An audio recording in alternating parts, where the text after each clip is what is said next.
Oh yeah, ladies and gentlemen, welcome back to Houston Rockets Daily. Let's talk Rockets episode number 51, folks. It's been a while here. It is Monday, January 1st. At the time of this recording, we're live here in the Sunshine State. Happy New Year to everybody. It is now 2024, which is pretty crazy. And I think it's a good time. First off, man, before we get into this, you guys are blessing up the podcast form of this. Let's talk Rockets is this Rockets podcast. We haven't done one in a couple of weeks here. I need to start doing these like 3 at least a week. We're gonna aim for 4 to 5 for 2024.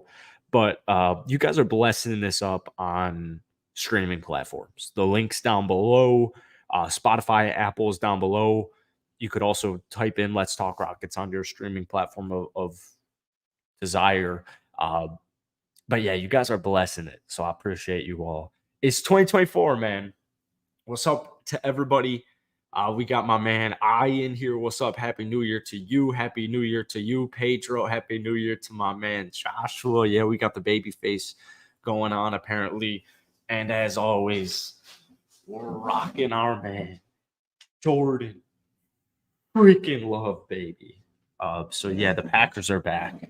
And Rockets basketball is back tonight against the Detroit Pistons. Huge, huge, huge shout out to my folks over in Detroit for getting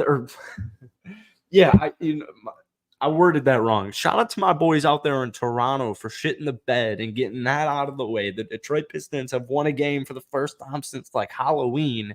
And we played Detroit. So we got Azar versus Amin tonight. So yeah, get that going. Jonathan Biles. Jonathan Owens he's a dog, man. He's a solid rotational defensive back for our unit. But yeah, man, I just made a Packers video for the main channel and even cracked open a little high noon. Happy New Year's to everybody. I think we have college football going soon. I'll make this quick for all you guys. I want to talk about a couple of things Houston Rockets based. Trade rumors and then Alperen Sengun rant. Maybe even a little bit of a Jae'Sean Tate rant. Jabari, Dylan Brooks' injuries have been giving Jae'Sean the starting nods. And it feels like it's like 2021 again. I'm out here watching this. I know the spacing isn't that bad, but the spacing's bad. Come on, man. Come on, man. Jae'Sean Tate out there in the starting unit. So he's going to be obviously included in these trade talks. Let's take a sip. I had something I wanted to say. Oh, I'm trying to hit 5 guys, so I'm gonna make this quick. So I'm gonna run up a double cheeseburger with ketchup only and a little fry and a cup of water and peanuts with ketchup on it. So if you're listening to this audioly, it's like an aioli. If you're auto aioling this episode here, shout out, hit up a review, 5-star review ideally. Thank you all for a little zinni in. So yeah, let's talk. So all right, the reason I'm making this here is first off because it's Monday, January 1st, and we're trying to get back to doing this most days. Let me go to my main man, Chris, aka Rockets News, because he threw out something interesting on Instagram. This is my boy here. He makes all my thumbnails. The dude's an absolute skilled artist here. If you want to follow him on Instagram, it's Rockets News 0. And he was going through some trade targets. So Bleacher Report dropped an article going through 3 different trade targets for the Houston Rockets. And those 3 players include, and the Texans might make the playoffs. Hell yeah, I'm going to make a Texans video probably today or tomorrow. Anyways, Malcolm Brogdon, Corey Kispert, and Jordan Clarkson. So, I don't know.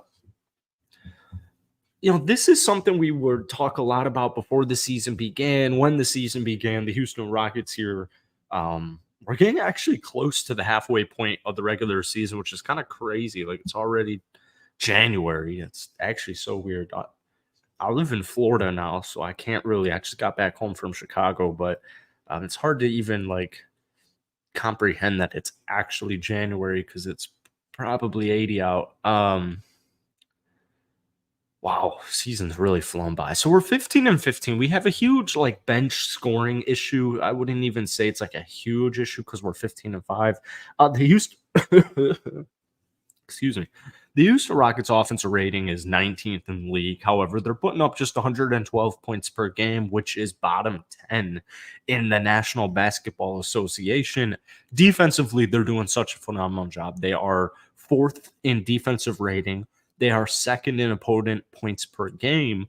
But we do have a bench scoring issue, and mainly our bench, depending on who's healthy, is pretty much like Tari Eason's out there now that he's back and he's been healthy, but that's been like many, many, many weeks now. You got Aaron Holiday, who has his moments for sure. You have Jeff Green. You've got Jay Sean Tate. And now that Amin Thompson is healthy, we're seeing some Amin. Sometimes you see some Jock Landale, unfortunately. Sometimes you see some Reggie Bullock. I'd love to get Reggie Bullock actually more involved into the team in general. Am I missing? I feel like, and then Cam Whitmore, obviously, who plays like 15 minutes every week. Every week, he gets one game a week where he gets like 15 minutes and he puts up like 15 points in those 15 minutes. Let me check Reggie Bullock's game log really quickly while I'm at it here. Um, it's so strange. Like, he's doing terribly statistically, 1.8 points per game. But my point that I was going at, and I don't know why this is like the most random kind of comparison here. I was watching The Social Network on my way home to Chicago, and my big thing with like a early season trade, and I was so against it, was we have Amon Thompson and we have Cam Whitmore, and especially when Amon was injured, it was like, well, we barely seen this dude play, so let's at least wait to make a backcourt move until he's back and he's had his mojo somewhere around the trade deadline. So now he's back. He's played like I think 11 games, something like that. Now that he's back from and healthy, um, Cam Whitmore, I think, is just going to be a situation where he's just not really going to play much. And when he does, he's probably going to ball out on the points scoreboard. But I don't think Cam Whitmore really, until probably the end of the season, will get like a consistent minute range. So we get into those three players I just mentioned. And I hate all of them. I love all of them as players. Like Malcolm Brogdon, I'm all set because I'd rather move forward with, Amin Thompson and Cam Whitmore eventually. Um, Corey Kisper, I don't really think makes much sense to me either because I have a dude who's got a similar skill set and is actually a much better player deeper on my bench in Reggie Bullock. So I think Reggie Bullock could easily solve some bench scoring issues, but he has not played like pretty much at all. This makes me want to check. Let's check his stats from last year. I mean, I was pretty surprised actually when they picked him up in general. Um, Reggie's actually, that's pretty surprising. Reggie only has 4 seasons. He's been in the league since 2013, over 10 years. He's only had 4 seasons where he scored 4 seasons where he scored over double digits. But last year with Dallas, he started 55 games, played 78 of them, and in general, 30 minutes a night. Like that's a big thing there. His efficiency is certainly down in the last couple of years, though. He shot only 41% last year, but he did shoot 38% from downtown. But anyways, who was the last player? Oh, Jordan Clarkson kind of just goes hand in hand with a player like Malcolm Brogdon. I know they're much different players, but I don't think that's really what we're looking for. If I was going to make a move, if I was the Houston Rockets, I wouldn't make a move right now. And the point I was getting at with The Social Network, which is like the most random comparison ever, is I don't think we really know what we are and what we aren't. That's vague. Like we have an idea, like we're a really young team with a lot of young talent. Elpern Shangoon appears to be solidified for the start of the future here. Elpern Shangoon certainly looks like the franchise player for the Houston Rockets. And so I'd make most moves, pretty much every move tailored around Elpern Shangoon. My issue is, we got these dudes like Depot, Jacques Landell, who I think Jacques just more of like a Daniel Tice type of thing, where it's like the dude's good at basketball. I know Jacques Landale is good at basketball, and I know he would like he's got playoff experience. Like Jacques Landale can hoop. I just don't think maybe with Ime Udoka's scheme with our current personnel, like I just don't think it really worked out. So I imagine Jacques will be gone at some point in the season. I'm not a Jacques hater though.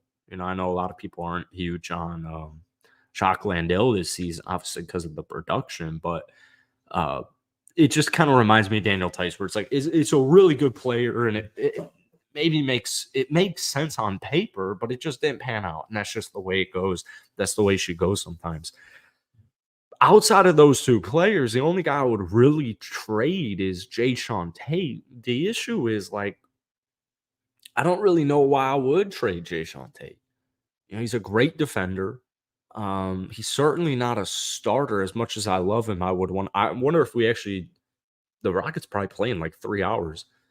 Uh, We'll talk about Kelly Olynyk, John Collins, Yurt in a second here because I think all those players fit perfectly actually. But like with Jay Sean Tate, man, I just with his current contract, and if we're trying to actually establish winning basketball like we're doing this year, um, what are you gonna get for Jacques? I saw a mock trade. It was like a second round pick, David Roddy and Jake LaRavia. Like all set. I'm all set there. No shade to any of those two players and that second round pick from the Grizzlies, but like I'm all set with that. I'd rather have Jay Sean Tate. So as far as actual trade possibilities for myself here, you guys have had some really good opinions down here. I thought I saw a Yurt comment in here. I think Yurt's a really interesting player. We'll talk about Jalen here in a second. I put a parlay for Giannis under 37 in Pistons center. He has a name, Jalen Duren, for over 13. Yeah, I think that's valid. I'm not a great sports bettor. But John Collins, hell freaking no. Kelly Olynyk. And Kelly Olynyk's one of those players that Jordan Clarkson actually had my interest for, probably like the first 6 weeks of the season as like, you know what, a pure scorer off of the bench to kind of have Kevin's role would actually be pretty perfect. But then I watch Cam Whitmore play in the G League, and I'm like, you know what? That might complicate things a little bit too much. However, I wouldn't be surprised if they were to go out there and they were to get, on an expiring a dude. I don't actually know Jordan Clarkson's contract off the top of my head. I have a feeling he's an expiring contract, but like for 1 year, that would be fine for me. Because I do think Cam Whitmore has a very nice future in the NBA, especially with the Houston Rockets, the team he's on right now. We just don't see him play much, but I think that's going to be the reoccurring theme all year. A player like Kelly Olynyk, I think, is absolutely perfect for this team. He can pass, he can rebound, he can score, he can stretch the floor. I would look into Kelly Olynyk greatly. What would be interesting is if Jay Sean Tate was involved in that trade, and if you were to ably get both Kelly Olynyk and Jordan Clarkson / Colin Sexton. Of course, I am doing a live stream right now, and I don't know either of those two players' contracts. But if one of those two guys is on an expiring, that is certainly something I would actually be a little intrigued with. But I think Kelly Olynyk's just so perfect for this team. Bring him back to Houston. He did a phenomenal job. What did he put up, dude? He put up like 18-8, 17-7, 18-7, something like that a couple of years back when he was with us. I remember visiting Houston with Swaggy, hitting our boy Austin's house. Our OGs know Austin, the GOAT. And like my first night in Houston ever, or second time in Houston ever, my first time really staying there. And our waiter at this like cool wing spot looked just like Kelly Olynyk when Kelly was with the Rockets. So it's just a random tidbit. I think Kelly Olynyk's perfect. As far as Harrison Barnes or Jonathan Isaac goes, I don't like the idea of Jonathan Isaac at all because of availability. And I don't know if he's going to do much for me outside of what Jay Sean Tate. Like, I don't really know if that's quite worth it. I'm going to check Jonathan Isaac's stats here. 27.7 from downtown. He's not a lethal 3-point shooter I guess technically he played 11 games last year. He shot 40%. He's a career 32.7% three-point shooter. I would take the upgrade on Jonathan Isaac over Jayshawn Tate for a long term, but I don't think that's something that they would do or actually even maybe even look into. Harrison Barnes, man, he's on an expiring, isn't he? I believe Harrison Barnes is in his last year of his contract, unless he just got extended. You know what? Harrison Barnes does not sound bad as our starting 3/4 off of the bench. With Tari Eason, though, I just don't really know if that's a move we really need to make. You know, a guy like Marcus Morris, shout out Brian Cruz, by the way, for our audio listeners, who's given all these comments. No, Marcus Morris. If they were to trade Jeff Green for some weird reason, then yeah, sure. But I think Jeff Green's got that Unc role solidified there, and I want him to have that role. Anyways, we've been trying to get at it for the last 16 minutes here. The point I was trying to make with Social Network was that's a movie about Facebook. Some dude was saying they were having an argument, like the two co-founders in the movie were, talking about like, oh, we need to monetize this. But then, Zuckerberg was like, but we don't want to ruin what we have because we don't really know what we have, but we know we have something. And that's like pretty much exactly how I feel about the 15-15 Houston Rockets. Like, we'll go on these 3-4 game stretches where we look really freaking good. And it's like, damn, you know what? Houston's probably going to get a top 6 seed. And then we'll have, stretches like right now where we're just banged up because that's the nature of sports. That's the nature of basketball. And we'll lose 3 straight games. And it's like, maybe we do need to make a move. So the way I stand right now is, when is the official trade deadline? We have plenty of time. We have at least 6 weeks. And until then, I really don't have anything I need to do. February 9th. Or February 9th was what it was last year, so it's going to be early February. That's a long time, man. Yeah, let me check the stats here. What was Houston about a month ago? About 6 weeks ago would be middle of November. We were middle of November. Fuck, man, basketball happens fast. I forgot how little we played in that stretch. We were like 6-6. At the time the trade deadline is right now, priorly, if that makes sense, we were like 6-6. So that's actually maybe not a great example, but hopefully you guys can kind of see what I'm saying here, where it's like, I don't really know enough. I know what our strengths and our weaknesses, and I know what our pinpoints are. So if it was going to be a player, I would love for it to be a guy like Kelly Olynyk, a guy is going to help.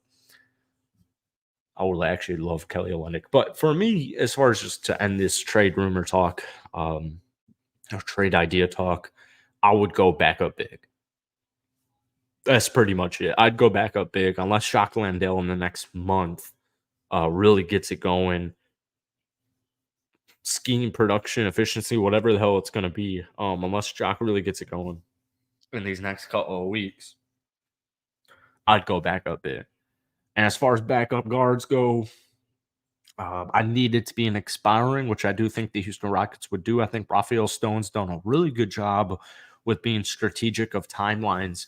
But as far as, I do want to make a quick comment on guys like, I don't think JJ Heavy in the chat saying LaMelo Ball is being serious here, but I've seen like people floating out there like Donovan Mitchell trade ideas, guys like that, Devin Booker. I don't think we're there yet. And while it would be nice to get that going, because you go out there and you trade for Devin Booker, outside of what you're going to give up, Devin Booker's going to make your team better. But trading for Devin Booker, even if this was an NBA 2K league and we turned forced trades on, and I could trade Jacques Landale and I turned salary cap off, and I could trade Jacques Landale for Devin Booker, still not winning at all. So I think it's a little too early. I think we're a year away from that. I think that would be more so a move you look at in this upcoming offseason. I don't know why on earth Zion Williamson's name just came to my mind, but a player like Zion Williamson, where you're a little bit more established. And then obviously what goes into all of this is Jalen Green, JG Ford coming off a 30-piecer. Uh, if you guys follow my Twitter, links down below, I tweet a lot about Jalen Green because I hate the Jalen Green slander. I understand the narratives where it's like, all right, look, man, the dude's 21 years old. Give him a freaking break. And then I understand where, he's played almost 200 games. So we need to see something soon. The thing with a guy like Jalen Green and Jalen Green's prototype is the dude's a scorer. The dude's a shooter. And shooters are going to shoot. And sometimes the shots aren't going to go in. If you play basketball, you know exactly what I'm saying, man. Like I'm putting in the work. I'm practicing. My shots still aren't going in. Like that stuff just happens. So I'm a big fan of letting rookie contracts play out. Um, and to be honest with you, 6 weeks from now we'll know more. But I think it is. I know Eric Gordon just commented on this when we played him. I think it says. I think it just speaks volumes when you have these guys who are in the league saying, "Look, man, Jalen Green can play, whether it's on a podcast, a post-game interview, whatever the hell it is, like Jalen Green can hoop. And he's just got to figure out his role, his new role on this newly orchestrated team, this newly formed team." And so that's how I stand with getting a bolster at the shooting guard position where it's just like, I don't really know why I would do that. I think we're a year away from that. Uh, Şengün's the star player. As it stands right now, I have very high hopes for Amin Thompson. I have very high hopes for Cam Whitmore. But as it stands right now, Alperen Şengün's a freaking all-star. And the dude's a star in the league. And I think he has superstar potential. Alperen Şengün on the season is giving me 21 points, 9 rebounds, 5 assists, a steal, and a block per game on 54% from the field and 32% from downtown. And he's younger than me. This dude's born in 2000. This guy's the future of the Houston Rockets here. So I won't go as far to say as the Houston Rockets should make no moves at this deadline, but I think if the deadline were tomorrow, I wouldn't make any moves. I'll try to trade for Kelly Olynyk. I'd take a Robin Lopez. I don't really know if that's going to do enough for me. I guess I'd take a Robin Lopez, but I'd trade for a player like Kelly Olynyk depending on the package. I think you could get away with Chuck Landell, Victor Oladipo, and a second round pick, whatever. But I think it's too soon. I don't think we truly know what the floor and what the ceiling of this team is. And I think we'll have a better idea of it in 6 weeks, but we still won't have a firm enough grasp of it in 6 weeks to be like, yeah, man, let's go bolster it up. Let's go trade for Devin Booker. Let's go trade for Mitchell DeBitchell. Let me know what you guys think about that. We got Matthias. So glad to see my brother all last year. You kept me a Rocket after watching how he played, and I was ready to give up. Hey, man, I appreciate that a lot. You guys are awesome, man. I really miss doing these all the time. I miss streaming Rockets games every single day, every single game. I graduated college a while ago, and bills got to be paid, and priorities got to be set. And unfortunately for NBA YouTube, as weird as it is, because it's so strange because so many people love and watch the NBA, and not everybody's trying to watch the NBA. Like, if you're a Rockets fan, you're not trying to watch you're trying to watch every single Rockets game, but you can't watch every single Rockets game. There's 80 freaking 2 of them. And life happens and responsibilities come up, and sometimes you just want a quick little 10-minute, 30-minute podcast recap YouTube video. And I missed the game of it, but for some reason, man, football is so different than basketball on YouTube. I don't know really what it is. I know NFL has a higher, viewership and stuff, but I'm talking more like money wise. But I do want to I need to bring this back. I think we've done a decent job this season. But football has been. This was my first full year of covering the National Football League, and it was. Even though they play once a week, it is super hectic. And covering basketball is very hectic too. You guys should follow my NBA show that I do with a couple of buddies. If you haven't already, I know a lot of you guys check that out. It's called the NBA Show. Type it up on YouTube. Whenever we do a Rockets segment that I plan out or that we plan out prior, I always throw up something on the community tab. Follow the Twitter down below if you guys want to. But I thank you all for watching. I hope you guys all have a great, I hope you all had a great 2023. I know I had a nice 2023 and you guys certainly played into that. I need to get out to Houston for a basketball game relatively soon. I've been chatting it up. I've been kicking it up in the chats with my boys Swaggy from Houston, and we're gonna get something going soon. So I appreciate all your guys' love on this channel and all my channels and everything that I do. And we'll see you tomorrow, man. I'm gonna get this Let's Talk Rockets going again. I feel like even though we've done 51 of them, it might still be a little bit confusing. This is Houston Rockets Daily, and this is the podcast segment of it. So the links down below for Apple and Spotify streaming down below. I upload these right after if you guys want to listen to it at the gym, on the way to work, at work, whatever it is. I appreciate all the love you guys have seriously like really blessed up. Not only this channel, obviously, but these podcast forums. You guys are like actually really blessing it up, and I'm very excited actually about 2024 for Let's Talk Rockets / Houston Rockets Daily. So that's it for today.